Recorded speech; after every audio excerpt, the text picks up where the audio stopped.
Real quick, if you have a story to tell, please reach out via email at contact@campfirecultpod.com or leave me a voicemail message at 720-297-8608. Also, if you haven't done so already, please subscribe to our YouTube channel at Campfire Cult Pod for free.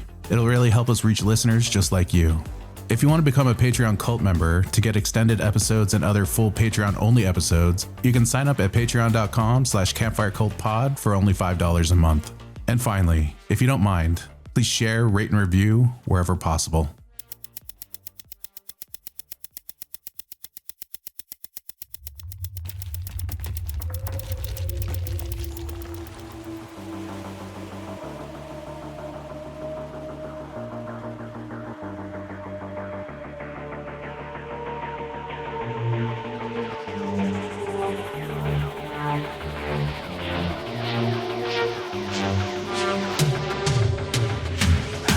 Welcome, dear listener, to the Campfire Cult Podcast. From a camper van deep in the haunted woods, I bring you first-hand accounts of chilling encounters with the paranormal. Step into the night and take a peek into the realm where reality and the supernatural collide. My name is Jazz, and I'll be your host.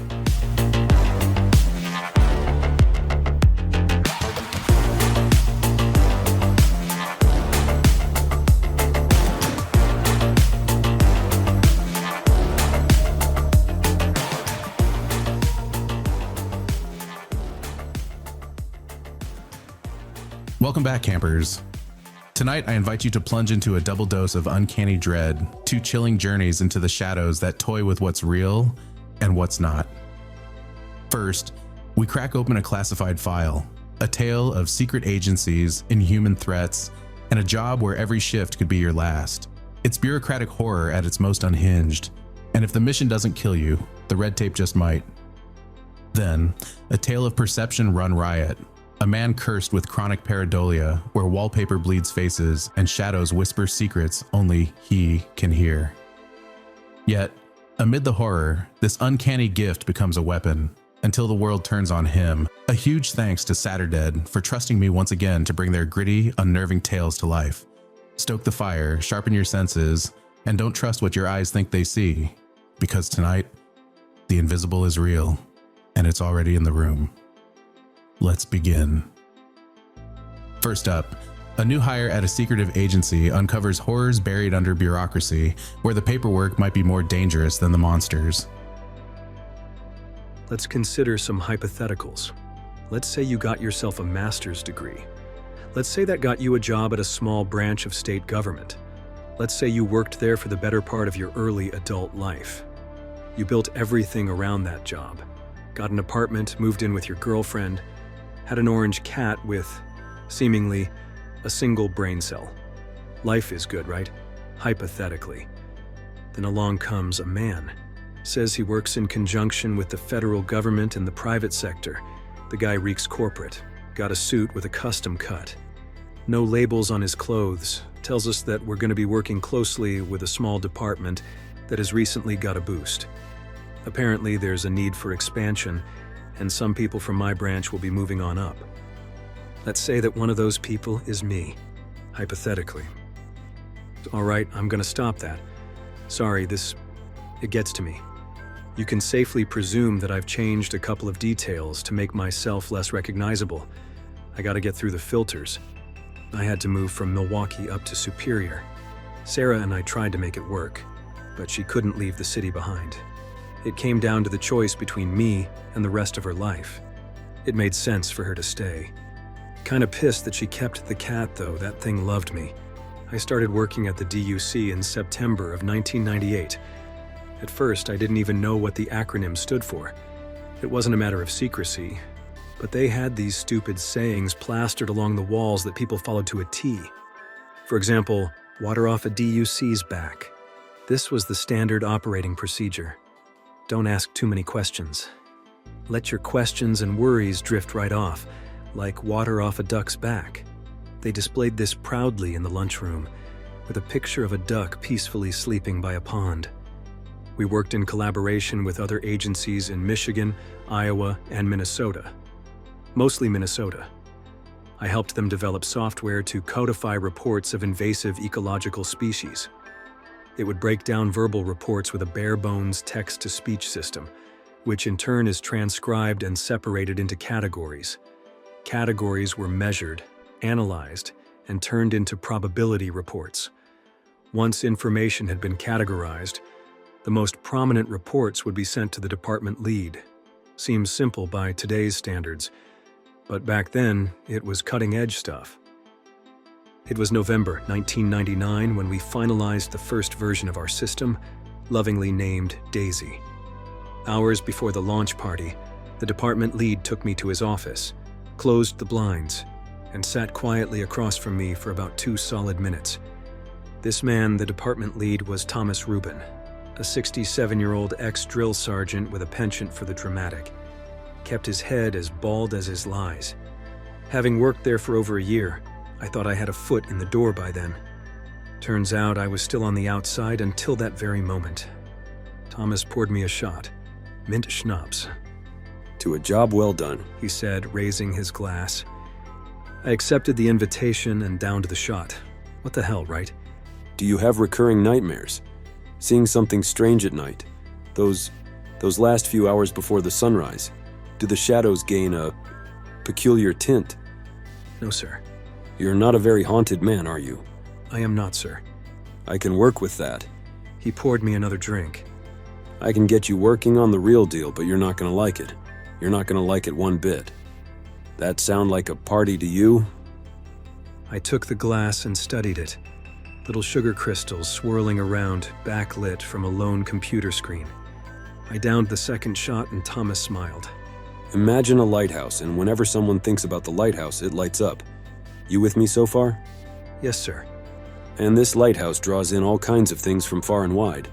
Traders, smugglers, warships, everything. But you don't want that. The beach is closed, and these ships are bad news. What do? We turn off the lighthouse, sir. But it comes right back on whenever someone thinks about it, even when you do it. We demolish the lighthouse, sir. Same thing pops right back once you think about it. Try again. We forget about it, sir. You can't unknow something. Then you'd have to go after the people that know about it, and you'd have to be careful not to learn anything about it yourself. And that's what we do. We turn off the lighthouses. Thomas elaborated over the course of 3 more shots. What he was describing was an invasive ecological agent, something that literally grew from the ground. Its very presence acts as a sort of entry point for other more dangerous entities. But thinking about it too much causes it to appear, not immediately but slowly over time. The more you knew and the more intimate your knowledge about it was, the stronger the connection would be. I was safe though. You had to know the details to trigger it. Thomas gave me the example of a red lily. You couldn't just know it was red or a lily. You had to know both these things to imagine it clearly. Once you did, there's a chance it starts appearing more and more in your everyday life, until it takes physical form. And by then, you've opened an express highway to something far darker and far worse. The DUC, or the Department for Unknown Crises, was founded to combat these entities in a way that doesn't endanger the general populace. We were preventative, mostly. The software we made scrubbed away all details and simply stated an address, sometimes a person, and the likelihood of there being at least one physical manifestation of the invasive species present. As the system was automated, there was no way for us to know the details, only the computer knew. According to Thomas, there was a time when these things had been completely eradicated. Right before the start of the Second World War, there had been a concentrated effort to remove them. The methods they used was later adapted in creation of the DUC. Turns out those things can't ever be truly removed. There was an author who documented these ecological entities to such a degree that it could be used as a gateway. While he passed away in 1926, possibly as part of the containment, his diaries were discovered in the 60s. Since then, the invasive species had free rein with no one to stop them. There'd been some loose efforts, mostly from the private sector, but it took the creation of the DUC to start the work on a larger scale. And there we were. From that point forward, I started to work with more specific field equipment, since being able to imagine the object is something that triggers it to manifest. We needed a way for field agents to physically remove them without putting themselves in danger. We came up with something we called the blur guard, a full headset that removes all color, dampens sound, and mildly blurs your vision. Going back to the example of a red lily, the blur guard turned it from a red lily to some kind of flower. That's not enough detail to trigger a manifestation, and thus deemed safe. Since our software knew what to look for, we incorporated a camera and basic image recognition. There'd be a little green light showing up whenever what we were looking for was in view. From that point on, our field agents could play hot or cold until they found what they were supposed to remove. And when it came to people, well, we can't kill them or have them unlearn something. So instead, there was a targeted effort to herd them into place where we knew this problem was prominent enough to go unnoticed. The DUC had done it for decades. These were personalized, targeted efforts. Maybe sending a particularly juicy job offer, enticing a target to move, things like that. We focused on two main sites, a rural town in Minnesota and one in West Virginia. There were talks of one up in New England, but that was a separate department. These places have been absolutely scrubbed to this day. You can't even find them on a map. Our colleagues in the private sector bought out pretty much everything there is to own, giving the DUC close to full control. It might seem cruel, but most of these people had no idea that they'd been manipulated. They lived good lives. We did our best to turn off as many lighthouses as we could, but in a town like that, some were bound to pop up eventually. Let's skip ahead a couple of years. In the summer of 2004, I had been on rotation assisting with the development of new equipment. I was also regularly updating both DAISY and the Blur Guard. We had implemented generalized search filters, looking for the trigger words that DAISY could use, increasing our information input tenfold. Hell, about 90% of forum infrastructure could be breached to censor descriptions of the invasive agents, if needed. We had basic bots prowling most major discussion forums to contain eventual spread. One night I'd taken my work home with me to work on a camera light. Some field agents had mentioned image recognition issues in low-light areas where the camera refused to work, so I figured an extra light source would go a long way. I was blasting my work time playlist on my laptop, sipping on my second rum and coke. If I was going to do extra work from home, I might as well make an event out of it. Just short of midnight, it was time to try it out. I turned off the lights, put on the helmet, and checked to see if the camera light auto-activated as instructed. It did. Strange thing though, I was getting a green marker. The helmet was recognizing the invasive element right in front of me. I know my own apartment top to bottom, so I know exactly what I was looking at, blurred helmet or no. I'm obviously not going to describe it to you, but it had the appearance of a household plant. Quite large. I'd had it in my window for years. For the sake of storytelling, let's call it a red lily, like in Thomas's example. Suddenly it dawned on me. Now I knew what the invasive agent was. I couldn't unlearn it.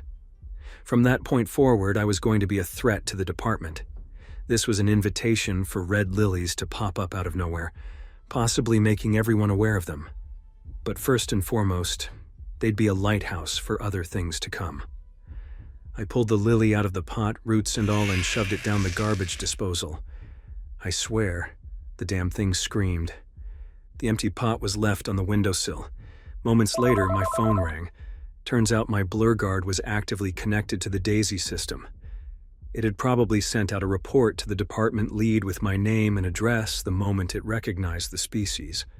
I held my breath, trying to calm down. This was going to spark a series of events. There'd be a report, an investigation. I'd most likely lose my job and be forced to relocate. No, worse. This was unprecedented. As expected, the call came from Thomas. What's going on? I'm working on the internal camera light. I think there's a malfunction. We got a positive match on your location. I know. It's not a big deal. It's nothing.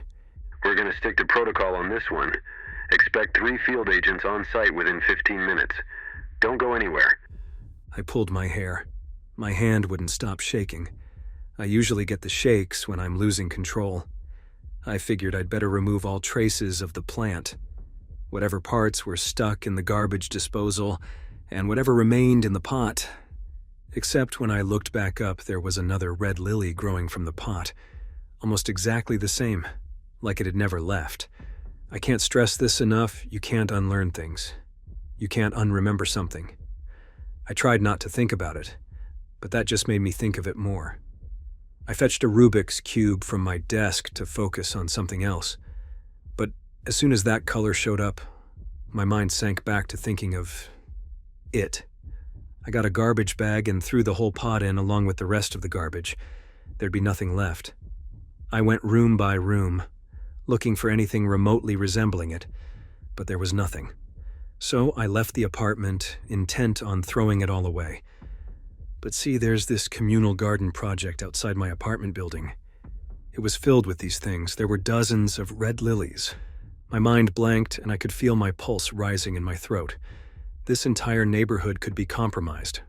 Possibly more. I couldn't for the life of me remember if the lilies had been there earlier that day, or if it was a reaction to my realization. These things were insidious. They not only appear when you think about them, but they make a conscious effort to pop up when they are least expected or wanted. I called my landlord, Jerry, and started pulling up lilies from the community garden with my free hand. Some of them screamed. It was like a tiny wail from a baby. Some of the lilies clung to the dirt, digging their roots deeper. Others came willingly. One of them withered in my hand, giving up completely. When Jerry finally picked up, I was out of breath. I need to ask about the communal garden project, I said. I work with the Department of Fish and Wildlife. There's a bit of an invasive species growing here, and I need to establish a time frame as to when they appeared. All right. The red lilies, the community garden lilies, they're actually a dangerous and invasive species. Do you have any idea how long they've been here? Red lilies? Oh yeah, we've had those for a while. How long? There was a silence on the other end. Maybe he was thinking about it. I didn't have that kind of time. How long, Jerry? Look, I don't know, 8, maybe 9 years? I grabbed my hair and pulled. The pain in my scalp forced me to concentrate. A handful of hairs gave way. Thanks, Jerry. If you see these, throw them away immediately. Okay, I'll do that. And don't tell anyone. We don't want to alarm people. I hung up. I was flailing, breaking protocol left and right. I was a breach waiting to be sealed. I was on my knees in the dirt, pulling up red lilies by the handful. One of my neighbors walked past, and I could hear her dog whining at the sight of me. Or maybe it saw something I didn't. There was no telling what this would mean. Most breaches we'd encountered was 1 or 2 of these things, at most. They were usually contained to the Minnesota side of the operation. Them having skipped the state line and latching on to me was alarming. This could prompt a whole new level of response. I knew Thomas had a level black response where termination of lives would be necessary to contain the threat, but we'd never employed it. Not yet. But looking around me and running the numbers, this might be it. This could be the first time they'd have to kill people, and I'd be the first in line. The field agents would be there at any moment. My hands were red and raw from pulling up lilies and stuffing them into the garbage bag.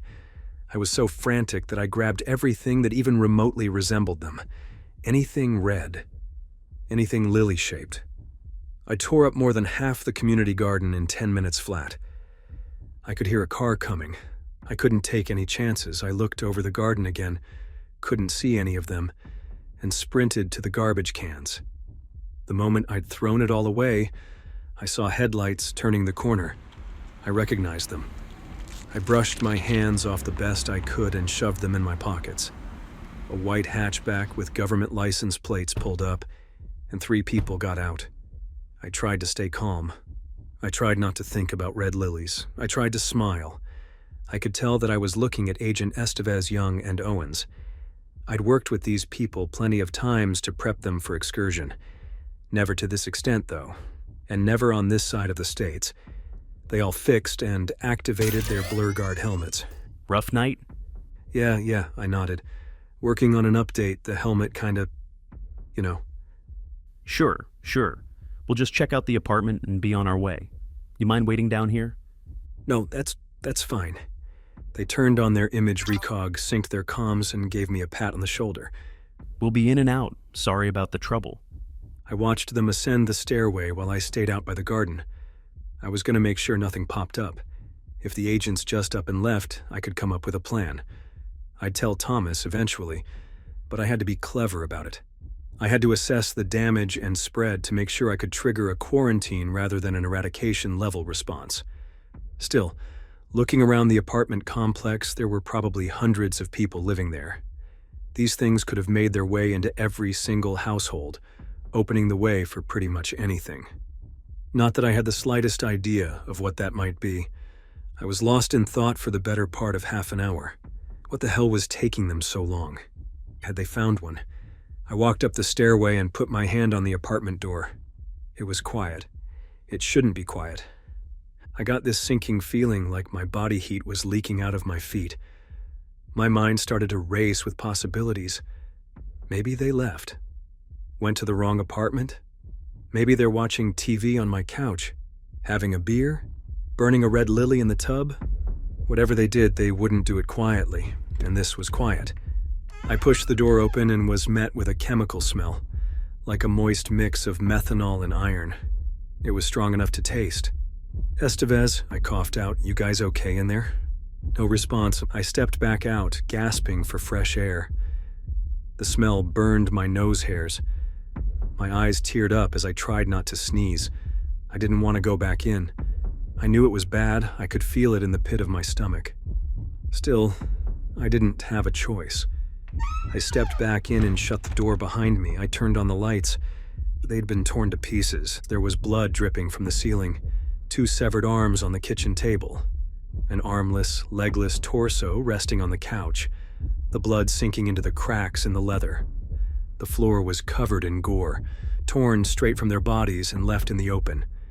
Muscle, sinew, vital organs, all splayed out on the floor and furniture.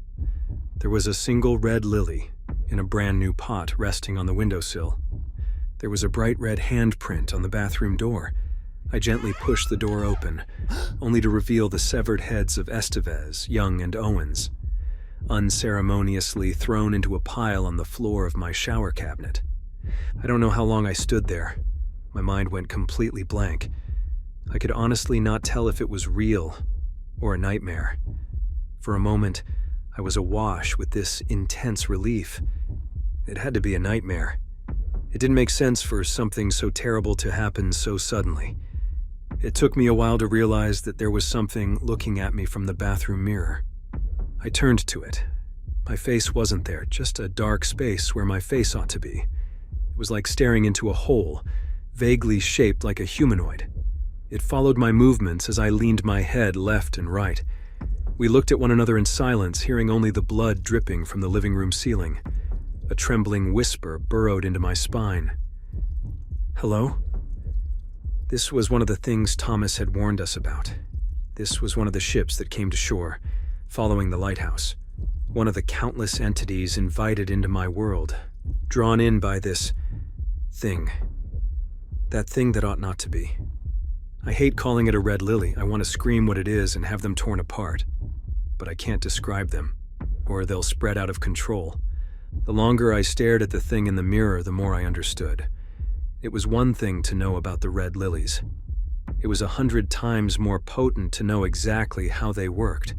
For an average person to know their appearance might invite a few to pop up, but to know them at the level that I did? That was an entirely different league. To these things, I was precious cargo. I could light 100 lighthouses. 1,000. They perceived Estevez and the other agents as a threat, and disposed of them immediately. I was the equivalent of a carrier. Patient zero. I was stuck in the eye of the storm, and everything around me would be torn to shreds. I ran 100 scenarios in my mind. Destroying myself was the obvious choice, but that would be the nail in the coffin that would force Thomas to take violent action on this entire apartment complex. Without context, he wouldn't know how to contain it. Losing personnel was the final criteria for a black-level response. However, if it was attributed to a breach of protocol or faulty equipment, I could bring it down to a quarantine. There was hope, but I had to explain it. I had to stay alive. As I pondered my options, I heard a running motor outside. I stepped out of the bathroom and out onto the walkway. Another 2 white hatchbacks had pulled up. I'd lost track of time. No one in Estevez's team had reported an all-clear or anything. This had prompted a standard backup response. If these teams found traces of anything, our entire field division would be called in. They'd probably put people all the way down in Des Moines on high alert within the next 15 minutes if there was no de-escalation. There were already new red lilies growing in the community garden. They wouldn't let me talk. Talking was a hazard since I could verbally describe what they were looking for. I could yell out, "They look like red lilies," and the entire squad would be compromised. Up until this point, we'd never had to worry about that kind of willful exposure, and there was no plan for it. The DUC didn't have enemies in the active sense. We were preventative. There was no way they'd let me talk or leave, not with 3 human remains in my apartment. At best, they'd gag me and burn this place to the ground. At worst, they'd shoot me and then do the same. I scurried along the walkway, turning left at the far end. I took the fire escape to the ground floor, hugged the wall of the building, and circled back to the parking lot. I burst into a sprint for my sedan. Luckily, no one noticed. At least no one that cared. As soon as I got on the highway, I called Thomas. I had trouble staying in my lane. My hands kept cramping up. Thomas picked up. I could hear him opening a door, putting on a jacket. You gotta tell me what's going on. Where are you? I had to go. I had to. The place is infested. So let's deal with it. I didn't know what to say. There was no good place to start.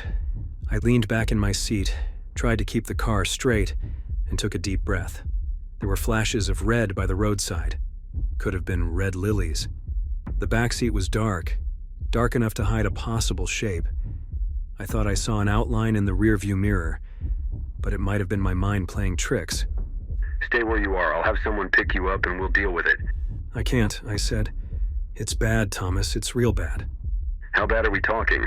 We're talking, quarantine, breach of protocol, at least 3 casualties. Thomas took a deep breath. He held the line for a few seconds. I could hear him get into a car. You know, don't you? Yeah.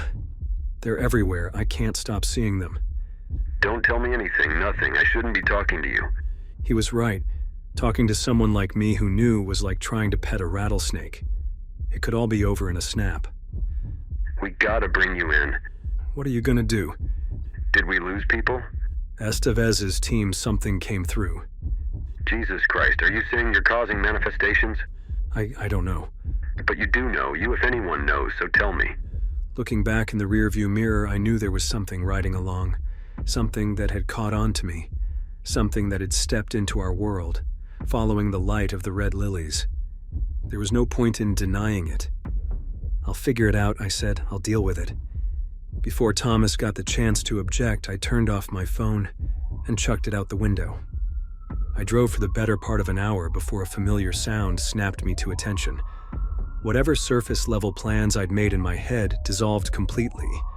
I heard the sound before I saw the flashing lights.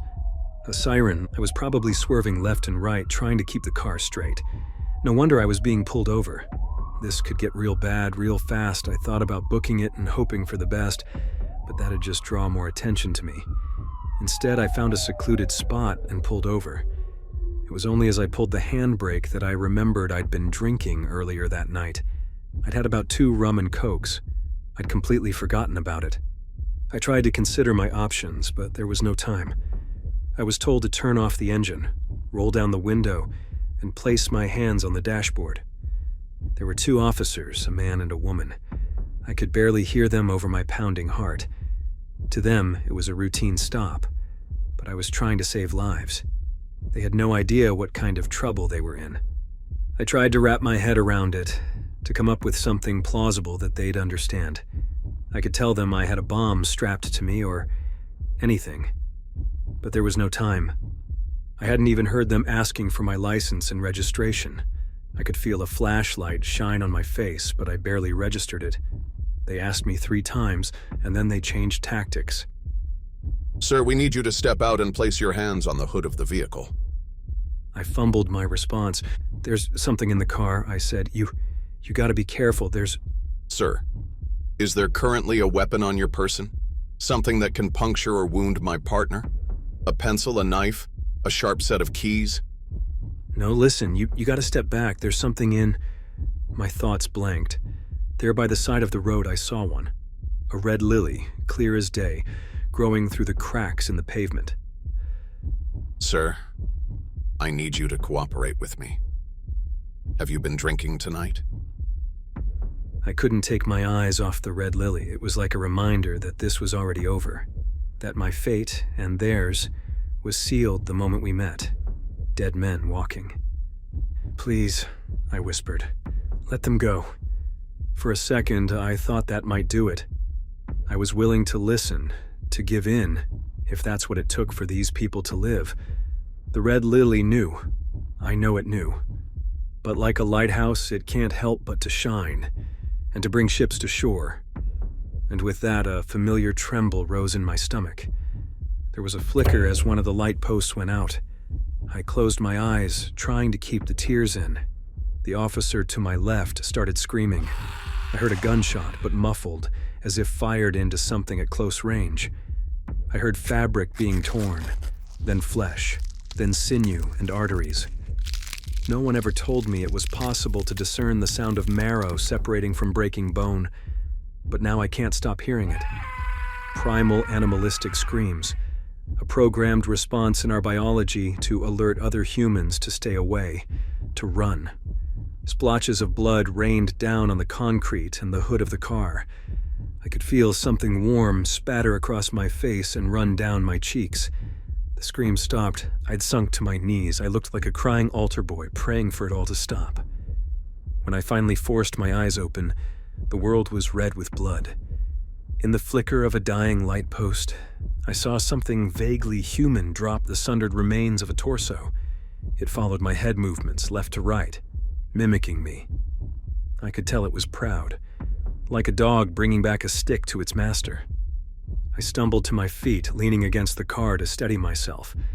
The concrete was slippery with blood, and I kept stepping on something indiscernible. I tried to look straight ahead, as to not look at the entity too closely. It was just standing there in the middle of the street looking at me, waiting for me to say or do something. I looked straight ahead, pretending it wasn't even there.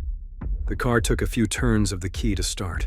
The steering wheel was slippery with blood, but I managed to steer back on the road. The windshield wipers smeared the gore into a thin red veneer. I had to go away. Far away, and there was only one place I could imagine. As I mentioned earlier, the DUC had certain containment areas. Previously, these were spaces where they simply moved people of interest. But with me there, they'd have to leave it alone. I'd be too dangerous to interact with. They'd have to trust that I wouldn't interfere as long as I kept to myself and out of the way. I burned my car in a field and walked 9 miles. I washed myself off in a river. This was a town designed to keep people comfortable enough not to ask questions, so having a stranger wander in off the streets wouldn't be a problem. And everywhere I looked, there were red lilies. They were in the windows of every house, by the roadside, in every garden. Hell, they were even used as a logo.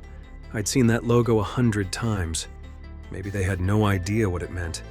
I've stayed in that rural Minnesota town ever since. I've seen more horrors than I dare to count, but they seem to ignore me. They treat this place as a nesting ground, or a staging area.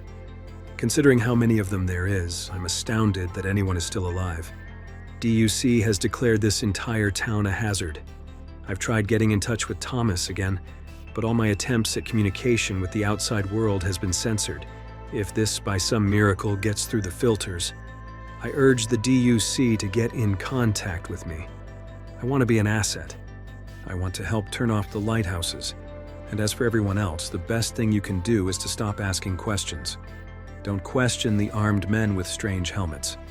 Don't look too closely at the strange plant in the community garden. Don't look for anything abnormal. And if you see something, try to consider it might be artificial. Don't dig too deep into this. If you're not involved, consider yourself lucky. And stay out of rural Minnesota. Real quick, when I'm away from the campfire and not producing this show, I'm a brand designer and coffee roaster. This year I launched my own coffee brand called Outlands Coffee. If you love damn good coffee and want to support a fiercely independent small business while also supporting this podcast, head over to outlandscoffee.com and give us a shot. I roast to order, single origin perfection alongside a couple of bold, adventurous blends, crafted for those who take their coffee as seriously as their campfire stories. Here in Washington, we don't just believe in Bigfoot, we believe in great coffee too. Try it for yourself. Use code CAMPFIRE for $5 off your first order. Now, back to the show.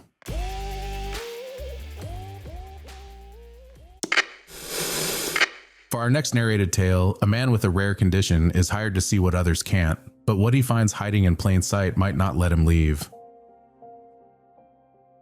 As a kid, I was scared of pretty much everything. At night, I'd see faces moving in the wallpaper. I'd see branches slither like snakes, piles of clothes turned to slumped bodies.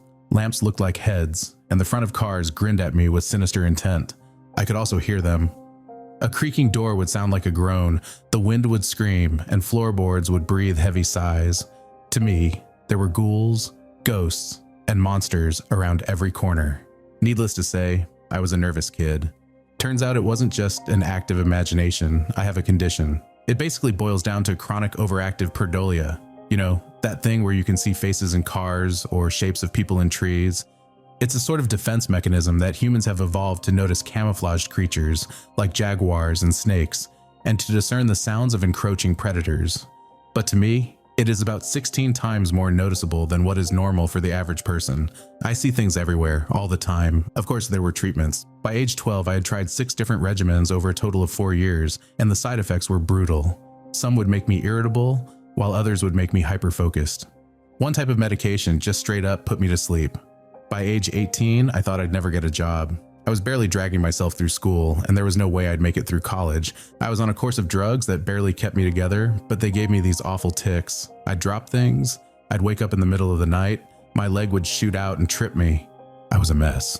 My mom had to cover the stairs in handrail and grip tape. A few years ago, I had a standing meeting with the county employment services every Thursday, and I hated it. On a particularly bad day, my mom had to drive me there. The meds were kicking my ass. She dropped me off at the end of the street, and just in that short walk to the office, I almost tripped into a brick wall. I was so flustered I knocked over a trash can. But for the first time in a couple of years, I had an interview with a potential employer. I didn't think much of her. She was just some old woman in a warm coat. She introduced herself as Teresa and told me that she'd heard a lot about me. She offered me a trial and a hefty one-time payment. I didn't get a clear idea about what I was supposed to do, but she told me that secrecy was part of it. The only demand she had was that I stop taking my meds. Still feeling the trash smell in my pants, I took Teresa up on her offer. On my first day of work, I had no idea what to expect. I'd been off my meds for a week, and I had barely slept. It was hard to wrap my head around the world as I'd seen it as a kid. I'd see faces in the walls, in the shadows, in the leaves and patterns, pretty much everywhere. I'd hear voices and screams in every breaking car, in crinkling paper and creaking floors. It was hard staying focused, and I was so jumpy I could barely move without flinching. Teresa picked me up in a gray sedan. She was wearing a headset and kept looking over at the GPS. I noticed her leg was twitching and that she kept biting her lip. She barely looked at me that whole ride. We finally arrived at a small yard, about a 40-minute drive off the highway. There were 2 large trailers and a single-story rundown prefab house from the 60s, one of those things with cheap wood panels and matching broken windows. There were 8 other vehicles in the yard, 4 sedans, 2 vans, a Jeep, and a bus. They'd set up warning tape, a command tent with laptops and an antenna, spotlights, and half a dozen crates covered with blue tarps. There were armed men with assault rifles, security personnel with handcuffs, and a couple of medics standing by with first aid kits and stretchers. I was swarmed as soon as I stepped out of the car. They fitted me with a headset, protective gloves, a heart monitor, and tagged me with a plastic ribbon around my left wrist. All the while, Teresa was just looking around, a bead of sweat stinging her eye. What are we looking at? 3? 4? Just 1. I heard in the headset. We got it early. You got the spot? On site. She responded. Any blues? No blues. We're clear. Teresa finally turned to me. She faced me, put her hands on my shoulders, and talked slowly. This seems like a lot. All I want you to do is to go inside, carefully, and tell me what you see. Why? I asked. What's in there? I don't know. None of us knows. But we think you can see it. Is it dangerous? She shook her head. We don't know. We're trying to get to know them. There was a flurry of instructions. I had to sign a waiver. They took pictures of me from 6 different angles and took several blood samples. They took a swab from my tongue, checked my eyes, and fitted me with a pair of safety goggles. Teresa took them from me just seconds later. Nothing around the eyes you need to see clearly. They asked me to approach the door while they were running some kind of diagnostic. Weapon checks, system checks, ready checks. It felt like we were launching a rocket. I could feel my legs shaking. I'm with you all the way. Teresa said over the headset. You can leave at any time. Just tell me what you see, and I really mean what you see. A countdown began. At 0, the spotlights turned on, and the entire yard turned into a soundless ghost town. Everyone held their breath. It was my turn. I stepped inside. A simple 1-story house, 3 rooms, a bathroom, a kitchen. Someone had clearly lived there until recently. There were still clothes flung over a chair in the living room. The power was off, but the pale spotlights coming in through the windows made it feel like I was walking through a hospital waiting room. My heart was pounding out of my chest. I didn't know what to expect. But this payday could be the boost I needed to get my own place. A paycheck with 4 zeros for a single day of work. But standing there, looking into the sterile living room, I was having doubts. What are you seeing? Notice anything? No, just furniture. A couch, an old TV, a fancy carpet. Nothing out of the ordinary. I just walked around saying out loud what I was seeing. As the minutes passed, Teresa was getting impatient. These are just things. I need you to tell me what you really see. I entered the bathroom and immediately felt this awful feeling in the pit of my stomach. A noise tickled my ear. Looking in the bathroom mirror, I could see something moving behind me. In a heartbeat, I caught a glimpse of a pair of blue eyes. I turned around screaming, Something moved! I flung myself backwards, closing the bathroom door with the tip of my fingers. I stumbled, tearing down the shower curtains and crushing a cockroach. Laying there with my feet in the air, I tried to remember to breathe. Rarely have I ever been so scared that I had forgotten to breathe. My fingers tingled with adrenaline. Tell me what you saw. What's in there? Blue eyes. It had blue eyes. Did you see where it went? I didn't. To the best of my knowledge, it was still outside the door. Look again, then get out. She had to coax me out of the bathtub. She encouraged me, spurred me on, and reminded me that I had to leave that room one way or the other. It probably took them 15 minutes to get me out of the tub, and when they did, I could barely feel my feet. When I finally opened the bathroom door, I couldn't see anyone. The hallway was empty. I carefully stepped out, looking around. Nothing. Standing in the middle of the living room, I felt like an idiot. This was exactly what I was taking my medication for, paranoia and sudden bouts of fear. It dawned on me that maybe I was influenced by all the people outside and their preparations. I was walking in here expecting to see something. They'd worked me up, so of course I was seeing things. But then again, there was an odd painting on the wall that I hadn't paid attention to earlier. It was the strangest thing. It was a sort of thrift store painting showing 2 women walking across a bridge on a hot summer's day. It was sort of generic, but I'd been hyper-vigilant when I first stepped in. You know that feeling when you say a word over and over so many times that it starts sounding like a noise? That's the feeling that fell over my eyes. The picture started to blur and disappear, turning into swirling colors. And there, in that blur, I saw those blue eyes. There were small blue spots in the water on the sides of the bridge in the painting. That's what I'd seen. And there, I'd seen a face, something blending into my sight, disappearing. And for a second, I knew for certain that I hadn't seen this painting when I first stepped inside. And now, it knew that I could see it. I felt it. I slowly started to back out. There's something in the painting, I whispered. In the living room. You sure? Absolutely sure? Absolutely. Get out. I rounded the corner and heard the floorboards creak. I could no longer see the painting, and I could sense something move. Backing out of the front door and into the cool autumn air, I could feel hands on my shoulder. Armed men pulled me back, and paramedics started to check my eyes with flashlights. They asked me all sorts of personal questions, like my name, my mother's maiden name, and the name of the president. I was told to lay down, as I heard a team breach the house with stun guns, cattle prods, nets, and a crate. Laying there and feeling the pressure subside, I just cried and laughed. I didn't even notice Teresa sitting down next to me. I was given a cold drink and a pill, and I took it without question. You did good. You're done. What was that? What's in there? Something only a special mind can see.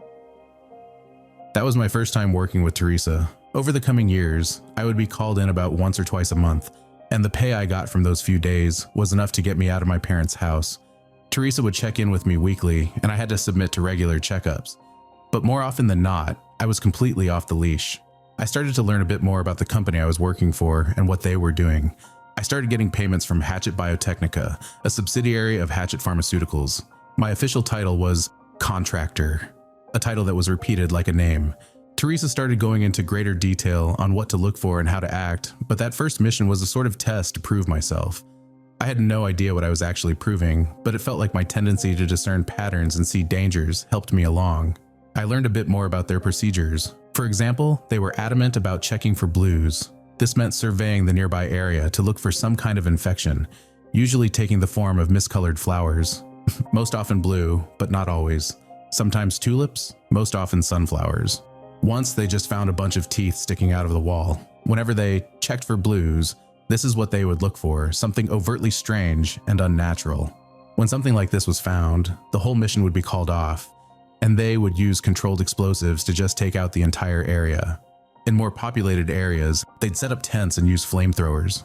I remember once, the week before Christmas, when 6 men with flamethrowers were called in to burn down a greenhouse.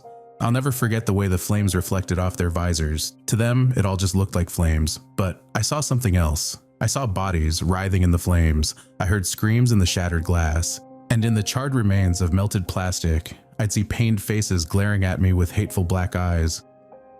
Up until a few months ago, I had worked a total of 33 cases over 2.5 years. Every case, I'd step into a location and look for 1 to 3 things hiding in plain sight. Up until that point, I still had no idea what they actually were. Sometimes I'd catch a glimpse of something running past me, or see a pair of blue eyes looking at me from across the room. Every time I just reported it and left. A chair, a fridge, a suspicious window.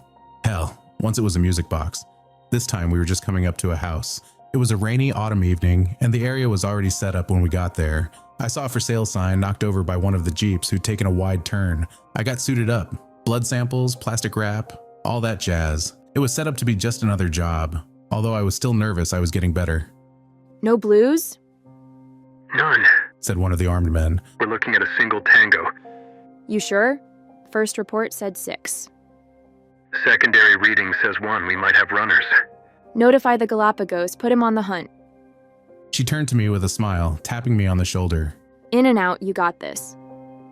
I got this. Yeah. Standard routine, countdown spotlights, game on. It felt like stepping onto a stage. As I walked through the door and saw my shadow stretch out across the floor, I felt like a hunter. I was the one to fear, and that whatever stayed in this house tried to hide for good reason. The floor is crooked, I noted. Strange place. You sure? Yeah, I nodded. Definitely. I steadied myself and started checking the rooms one by one. I waited for that feeling to emerge. My eyes seeing through the obvious and seeing the picture beneath the picture. The blue eyes emerging from nothing and the patterns of shadowy figures growing clearer. Just relaxing and expecting that feeling to wash over me was enough to put me at ease, but I could still feel a primal part of me tickling my nerves, expecting me to panic. But nothing happened. I checked the kitchen, the living room, the bedroom. There was nothing. Just a strangely crooked floor, empty rooms, and the echo of my own footsteps. An empty guest bedroom with a single window. Through it, I imagined scowling faces in the trees outside. 20 minutes passed, and I got nothing. I reported to Teresa, and she assured me we were still getting readings from inside the house. Something was still in there with me, but I hadn't seen anything. I went through cycles of denial, fear, and anger over and over. What was I missing? Finally, I just sat down in the middle of the living room floor. I scratched my eyes, sighed, and tried to relax. Teresa, I'm not feeling it. Are you sure? There was no response. Teresa? Yeah, no, we're good. Hold on for a minute. We're good, I asked. What do you mean we're good? Again, no response. I stomped around for another 10 minutes before I went up to a window facing the front yard. It was hard to see through the glare of the spotlight. Teresa, I'm coming out. The place is empty. As soon as I opened the front door, I saw 24 faces fixed on me. Maybe they were surprised to see me, but I got the sense that there was something else. I could tell something was off. They all looked at me with strange expressions. some neutral, some smiling ear to ear. One of the paramedics just stared at me with slack-jawed terror. It was as if they didn't know what to feel or how to express it. A hole sunk through my stomach. I got that hollow feeling as my eyes glazed over, like I was staring at something false, something hiding a pattern. This was the sense I'd been looking for inside, and now I was feeling it. In the far back, I saw Teresa. She stepped out from behind a Jeep, smiling ear to ear. Behind the shape of her face, her eyes emerged, glowing with a cold blue. One by one, their eyes flared up in a blue glow. And there, in a moment, my paranoid sight registered human-like shapes in the grass around them. Headless, mauled bodies, imposters, lookalikes, mimics, nightmare beings, having tricked us into a trap.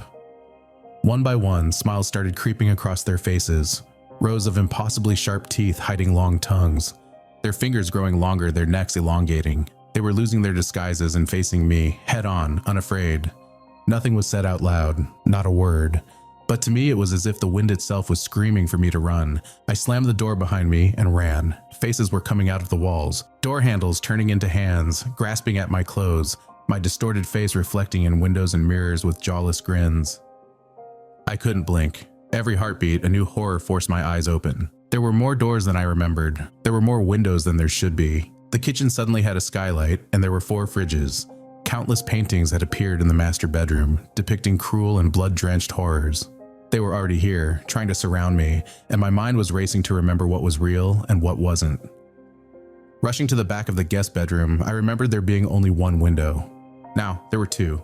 I had to roll the dice, take a guess, do something. As I grabbed the window frame, I imagined teeth slamming into my hands, tongues licking across my palms, wide smiles sating their hunger. But this time, it was just my imagination. I burst through the window and took off running into the woods. Through the night, I just kept going. My chest hurt from holding the screams in. Without my medication, everything in the dark looked like something reaching for me, trying to eat me, trying to grab me. Creaking branches sounded like laughter and howling winds were screams. I must have run for hours when my foot got caught between 2 rocks. As I tumbled to the ground, twisting my ankle, I saw them descend on me. I felt their fingers scratching me. I writhed on the ground, screaming for them to just let me go, to just please let me go. But after a few seconds, I realized I had just scratched myself on the underbrush. There was no one there. I was safe. I broke down crying, trying to ignore the twisted face reflecting off the full moon above. Eventually, I made my way home. There were no messages waiting for me. All my work numbers had been taken offline. All ways to contact them were just gone, and there was no info on the firm that hired me. Hatchet Biotechnica exists only on paper. There's no location, no contact info, and no names attached. It's all a front, and I haven't heard from Teresa since. I think that whoever I've been working for has just assumed I'm dead. That's why I decided to share this anonymously. Those who know who I am can reach out to me. And for those who don't, I just have a word of warning. Be observant and trust your intuition. It might save your life. That's all for tonight, dear listeners. Once again, I'd like to thank Saturdead for allowing me to feature these stories as a narrated podcast episode. You can find a link to more of Saturdead's short stories in the show notes. And please remember, if you want to support this podcast and love a damn good cup of coffee, head on over to outlandscoffee.com and use code CAMPFIRE for $5 off your first order and give us a try. If you want to become a Patreon cult member to get extended episodes and other full Patreon-only episodes, you can sign up at patreon.com/campfirecultpod for only $5 a month. Until next time, I'll be leaving you in the dark where whispers linger and shadows dance. Stay weary, sleep well, and beware the whispers in the night.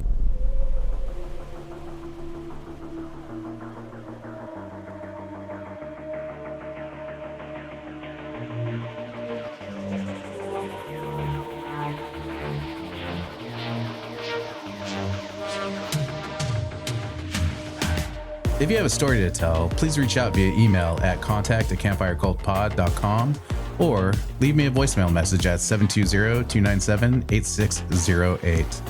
You can follow us anywhere on social media at Campfire Cult Pod and online at campfirecultpod.com.